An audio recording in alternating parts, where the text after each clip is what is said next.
Você provavelmente já viu alguma linha do tempo de algum editor entupida de transição e efeito, e pode ser que você tenha pensado, nossa, fulano edita muito. E tá tudo bem você pensar isso se você não entender nada de edição, ainda. E aí essa galera, tudo não é nice? Edição de vídeo é o processo que 99,9% de qualquer vídeo vai fazer. E é um processo que na real pode ser tão longo que daria um vídeo inteiro sobre cada etapa. Mas o que eu vou passar pra vocês aqui hoje é uma visão um pouco mais geral. Antes, não esquece de se inscrever, dar um like e ativar o sininho pra não perder sempre que tiver vídeo novo, assim você me ajuda demais. Aproveita e comenta também se você quer que eu faça vídeo sobre cada uma das etapas da edição. O processo em si pode variar um pouco de profissional para profissional, mas algumas etapas meio que são de senso comum. Elas são a decupagem, montagem, edição, sound design e colorização. A começar pela decupagem, é nessa etapa que a gente faz a seleta, que a gente vai limar tudo que não prestar para nossa edição. Takes que estiverem tremidos demais, takes que estiverem estourados demais, basicamente qualquer coisa que a gente não consiga recuperar. Nessa etapa é muito importante se manter organizado, e algumas ferramentas como o Adobe Premiere ajudam a fazer isso, permitindo que você troque a cor dos arquivos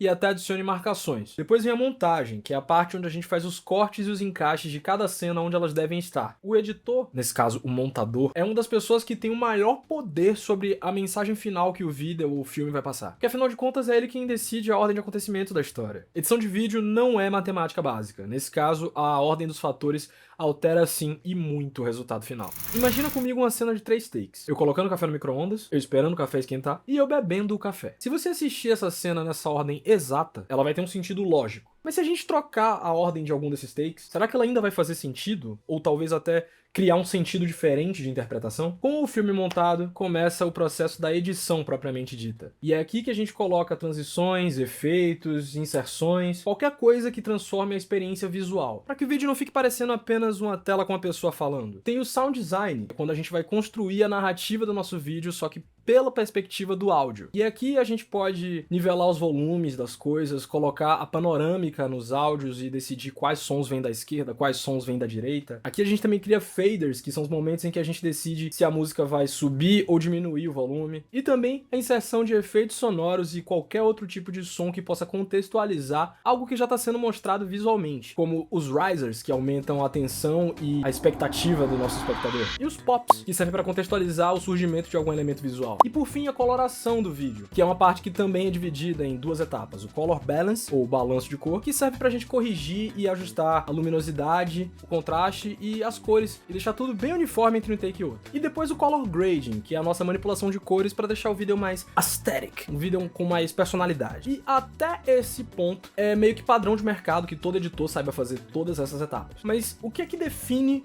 se isso tá bem feito ou não? A teoria da montagem é uma das maiores contribuições que o cinema soviético nos deu. Passa logo o carro de merda. Segundo o teórico Sergei Eisenstein, também conhecido como o pai da montagem, a montagem significa que 2 ou 3 cenas unidas em uma determinada ordem tornam-se muito mais do que a soma de suas partes individuais quando colocadas juntas. Ele dizia que a montagem era o nervo do cinema e que determinar a natureza da montagem é resolver o problema específico do cinema. Indo contra a maré dos cineastas que faziam takes longos de ação, a montagem soviética preferia takes curtos, que fizessem mais sentido quando colocados em sequência. Eisenstein foi uma das figuras mais importantes para o cinema como um todo. Além de popularizar o estilo de montagem que a gente conhece hoje, os seus filmes ajudaram a promover a propaganda revolucionária da União Soviética na época. Filmes como Battleship Potemkin, eu não sei se a pronúncia é assim, e Strike abordavam a luta da classe trabalhadora. E a teoria da montagem inspirou grandes diretores como Hitchcock, Spielberg e até Scorsese. Sério, a influência da montagem soviética tá rolando até agora. Edição tem a ver com ritmo.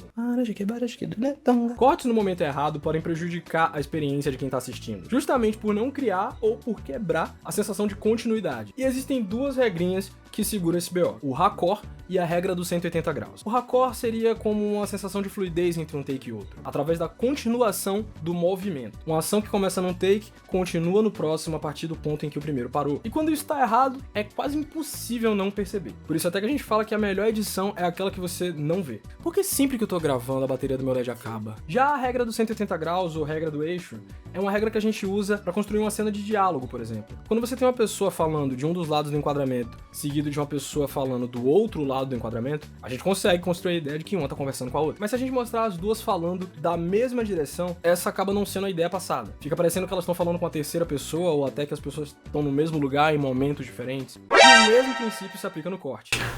What the fuck just happened? Para que uma cena respeite essa regra, é importante que você mantenha o senso de lateralidade. Você deve sempre respeitar o posicionamento da câmera em um take antes de escolher o próximo take. Você sempre tem que levar em conta a posição da câmera. Se o take que você está usando está com a câmera posicionada em um ponto específico, o próximo take não pode ser de uma câmera que esteja apontando para algo que está atrás da primeira câmera. Eu não tô falando nem metade da teoria dos conceitos da montagem. Sem falar que essa é uma área que nunca parou de evoluir. E é claro, toda regra também pode ser subvertida. Você já parou pra ver um filme chinês do Jack Chan? O Jack Chan é mestre em usar o raccord a seu favor, só que de um jeito completamente subvertido. No primeiro take, o Jack dá um soco, e no segundo take, temos a continuação desse soco, só que num plano mais fechado. E ao invés do corte ser feito no ponto exato onde a mão do Jack para no primeiro take, o segundo take aparece alguns frames pra trás, e esse efeito acaba aumentando a intensidade do soco em si. Uma leve subversão de uma regra que acaba intensificando o efeito da cena. E sério, só com um corte seco e alguns frames atrasados. Então quando você vê uma timeline toda colorida, parecendo um Megazord, parecendo um quadro de post-it todo riscado, isso não quer dizer absolutamente nada. E eu não tenho nada contra postar timeline. Às vezes até eu mesmo posto quando é algum trabalho que me deu algum orgulho ou algo do tipo. É como se eu estivesse emoldurando pra botar na parede ou algo assim. Mas ainda assim, continua não significando absolutamente nada sobre a minha habilidade de edição. Se você assistiu esse vídeo até aqui, vai, meu muitíssimo obrigado. Eu vou dando um corta por aqui e até o próximo vídeo.